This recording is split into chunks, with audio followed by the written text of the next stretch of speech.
one example just to kind of get this conceptually in your mind. And it's sort of a way of answering your question about how do you do it. So let's look at two of the biggest states in the United States. Two of the four, New York and Florida.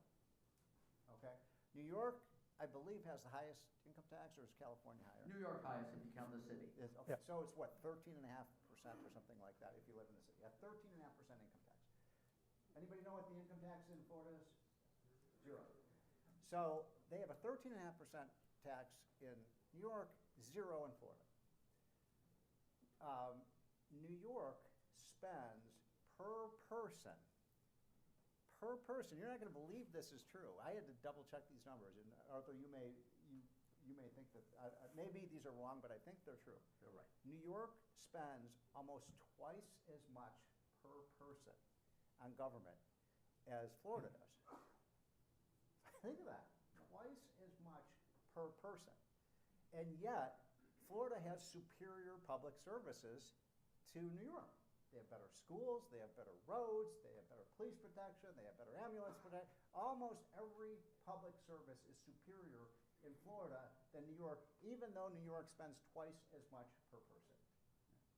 So, yeah, you can do this. Well, but the thing is, how do you literally do it? The one that I've got, they're coming out now, is literally how to go about with which budgets, how to do it, and literally go through the technical details to make sure that you alleviate all the fears of those people who say, oh my God, if you got rid of the income tax, what do we do with schools? I can't afford them. You know, how do you go and do the replacement process? That I've got, we did Fife Simon since I did that back in '92. We did that over 8 years. Unfortunately, at the end of the 5th year, Fife got indicted, he got convicted, and Rose Mulford then did not eliminate that stopped the process. But we've got a process that literally gets through it without any risks of losing the funding for the school programs and other programs. So, there was a report that just came out yesterday, actually, and it was published by your group, that shows that Michigan, over the last 5 years, from a growth perspective, ranks 39th out of 50 states, and actually it's negative growth. It was based on looking at payroll taxes, which is obviously an indicator of employment and whatnot.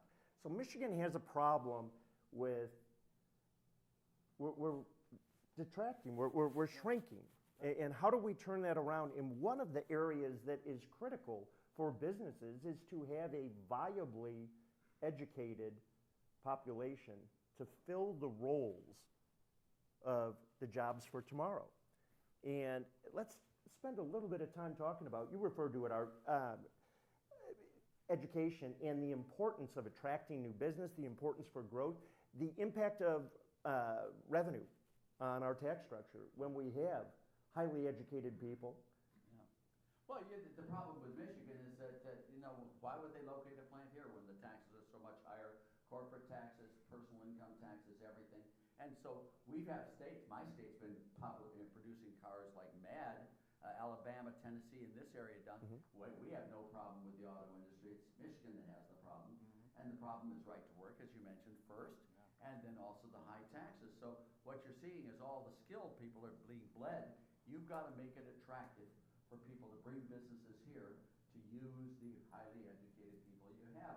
Otherwise, those people will continue to leave, and they've been leaving.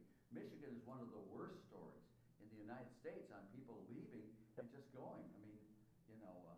We're 43rd in education out of 50 states, and we're the fastest declining public education. As we sit here today, in Oakland County, only 50% of the kids that graduate from high school are reading at grade level literacy. 50% in one of the wealthiest counties in our state and in our country.